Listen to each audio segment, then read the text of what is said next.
தாயை விட உயர்ந்தவள் தோழி. அக்காலத்தில் தலைவனும் தலைவியும் நிகழ்த்துகிற களவு நெறியை கற்பு நெறியாக மாற்றுகிற நெறியாள்கை தோழியின் கைகளிலேயே இருந்திருக்கிறது. தலைவனுக்கும் ஒரு தோழன் இருப்பான். ஆனால் தலைவன் தலைவியின் அகவாழ்வில் அவனுக்கு எந்த வேலையும் இல்லை. தலைவனின் தோழன் யார் என்பது தலைவிக்கு தெரிந்திருக்கக்கூட வாய்ப்பில்லை. ஆனால் தலைவனே என்றாலும் தலைவியின் தோழியிடம் பேசிவிட்டுத்தான் தலைவியிடம் பேச முடியும். இதுவே பழந்தமிழரின் அகவாழ்வினை வழிநடத்தும் அடிப்படை இலக்கணமாகும். தமிழதிகாரம். பழந்தமிழரின் அகவாழ்வில் கதை, திரைக்கதை, பாடல், இசை, இயக்கம் அனைத்துமே தோழிதான். இந்த வகையில் தோழியானவள் தலைவியின் காதல் வாழ்வுக்காக 32 வகையான பொறுப்புகளை மேற்கொண்டதாக தொல்காப்பியம் கூறுகிறது. இந்த பொறுப்புகளே தோழிக்கான சிறப்பியல்புகள் என்றும் குறிப்பிடுகிறது தொல்காப்பியம். தொல்காப்பியம் என்றவுடன் அது தமிழ் இலக்கண நூலாயிற்றே என்று பயந்து விடாதீர்கள். அது தமிழனின் வாழ்வியல் நூல்.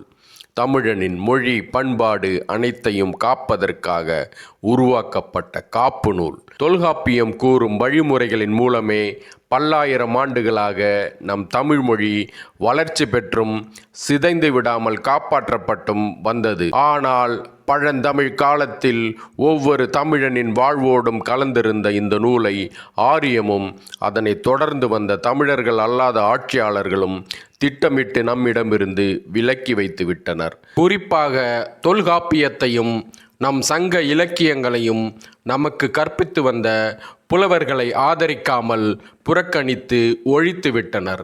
தமிழ் படித்தால் வாழ முடியாது என்கிற நிலை அப்பொழுதுதான் தோன்றியது. இந்த கொடுமையின் தொடர்ச்சியாகவே இப்பொழுதைய தலைமுறையினருக்கு தொல்காப்பியத்தின் மொழிநடை எளிதில் புரியாமல் போய்விட்டது. திருவாசகத்துக்கு உருகார் ஒரு வாசகத்துக்கும் உருகார் என்கிற ஒரு சொல்லாடல் இருக்கிறது.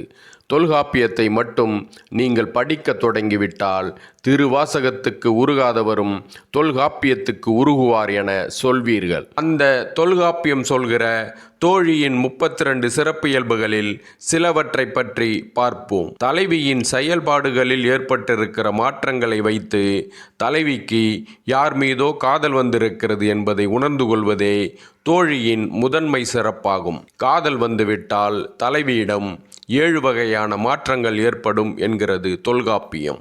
நாற்றமும் தோற்றமும் ஒழுக்கமும் முண்டியும் செய்வினை மறைப்பினும் செலவினும் பயில்வினும் என அந்த 7ஐயும் வரிசைப்படுத்துகிறது தொல்காப்பியம். பூக்கள் மற்றும் நறுமணப் பொருட்களை அதிகமாக பயன்படுத்த தொடங்குவது, தோற்றத்தில் பொலிவு கூடுவது, கடமையில் தவறுவது, உணவு உண்பது குறைவது, செய்யும் செயல்களை மறைப்பது, நடமாட்டம் குறைவது, தனிமையில் இருப்பது, தனிமையில் தூங்குவது, இந்த 7ம் தான் தலைவியிடம் ஏற்படும் மாற்றங்களாகும். இந்த மாற்றங்களை அறிந்த தோழி தலைவியிடம் பேசி உண்மையை எப்படி அறிகிறாள் என்பதை ஏழினும் உணர்ந்த பின்றை மெய்யினும் பொய்யினும் வழிநிலை பிழையாது பல்வேறு கவர்பொருள் காட்டத்தானும் என விளக்குகிறார் தொல்காப்பியர்.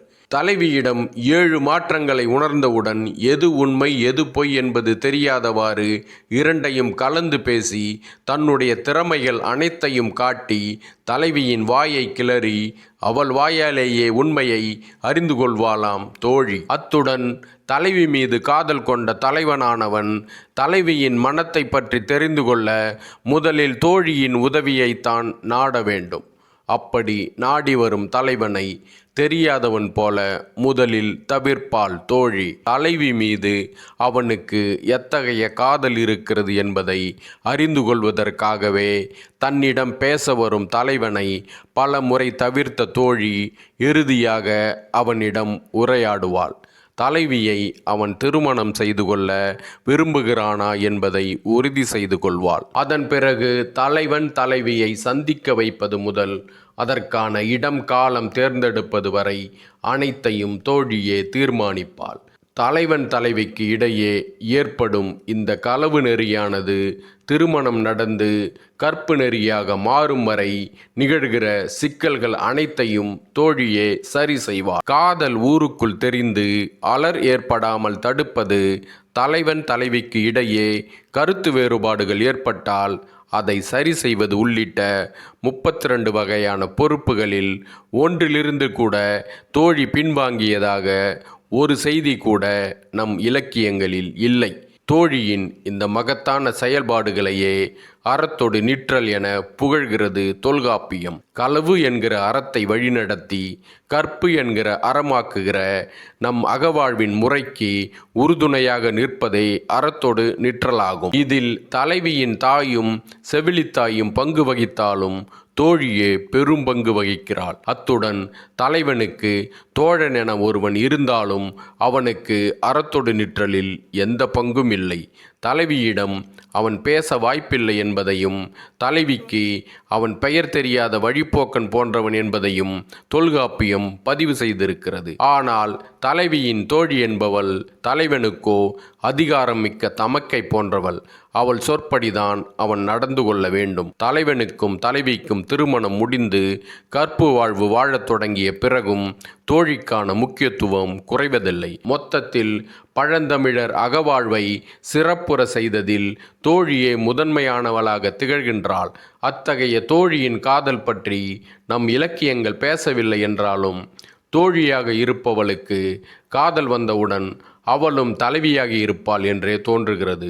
நம் சங்க இலக்கியங்களில் உள்ள பல தலைவிகள் தோழியாக இருந்து தலைவியாக மாறியவர்களாக இருக்கக்கூடும் என்றே தோன்றுகிறது. சங்க காலத்தில் நம் அகவாழ்வு என்பது தோழியால் வழிநடத்தப்பட்ட வாழ்வாகவே இருந்திருக்கிறது என்பதே உண்மையாகும். தமிழதிகாரம் இது உலகத்தின் முதலதிகாரம். நானிலமும் தமிழ் நிலமே, முக்கடலும் தமிழ் கடலே. தமிழதிகாரம் இது உலகத்தின் முதலதிகாரம்.